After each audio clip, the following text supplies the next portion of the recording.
got caught with a bitch, I hit like twice, but I did not. I put my little bitch on me thinking with his dick, so he gon' slap. Hey fellow viewer, thanks for stopping by. I'm just doing a little ritual here to summon a good Lil Durk album. Let me just...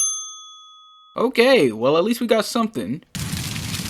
Okay, well that wasn't supposed to happen. Wait a minute, is that famous actor Arnold Schwarzenegger? I wonder what he's doing here.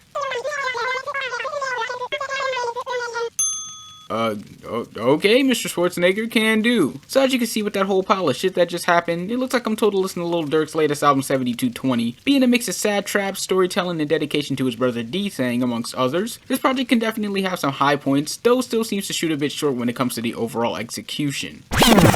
Alright, so when listening to this project as a whole, it seems pretty underwhelming if I'm going to be honest. There's some solid tracks here and there, such as with the songs Aha, No Interviews, and Piss Me Off, but for most of these tracks it seemed like pretty basic piano guitar trap that you hear from multiple other artists that's been taking over the mainstream scene for the past couple of years. I mean, to be a 17 track album, I feel as if it seems a bit bloated with repetition and somewhat boring tracks that doesn't really have any appeal for me to want to keep playing long after this album's release. Durk's rapping is also a concern for me on this project as well, seeming to be a hit or miss with his bars on all of these tracks, giving an equal dish of corny or cringy ass bars while at the same time having solid enough flow to be able to make these tracks listenable. I do have to acknowledge the track Love You or Banks and Pissed Me Off being tributes to his late brother D-Thang and being nice additions towards this project, giving a more emotional feel and giving it more open form of Lil Durk. It just sucks that we only have sprinkles of a solid project just to be overtaken with a majority of mediocrity and I8 bars to really show what Durk is made of when he isn't on features. His flow's solid and there are about 5 songs on this project that are decent, but I feel this project obviously should have stayed in the oven for a little bit longer. As for the production, it was okay. I mean, as stated before, everything seemed like the run-of-the-mill piano guitar sad trap sound that's been heard 1,000 times before, and even the beats on the tracks that I do like still aren't anything for me to really remember. I think the most different sounding beat would have to be on the track Broadway Girls with country singer Morgan Wallen. That is definitely a song that I can't tell if I like or I absolutely despise it. It has this country trap sound with some big bass that I've only heard a few times before in music, but I do have to acknowledge Morgan on this track, executing fairly well with the chorus and intro verse, and Durk did an okay job himself. But as for the other features being Future, Gunna, and Summer Walker, they all did pretty solid on their respective songs, with Future on the track Petty 2, though the song itself wasn't really one of my favorites. Gunna had a pretty lengthy verse on the track What Happened to Virgil, going into repetitive flow while tapping into his inner young thug. That was pretty solid for an otherwise I8 track, and Summer Walker did some nice singing on the track Differences that I also enjoyed, just once again used on a very weak and unappealing track that just boasts about each one's spouses and relationships, which is fine if it just didn't seem so generic. Overall, this project was pretty on bar from mediocre. There wasn't really anything that I liked nor didn't like on this project. Everything just seemed very basic and on brand for today's mainstream hip hop scene. So to put this on a scale, I'm giving this a solid 5 out of 10,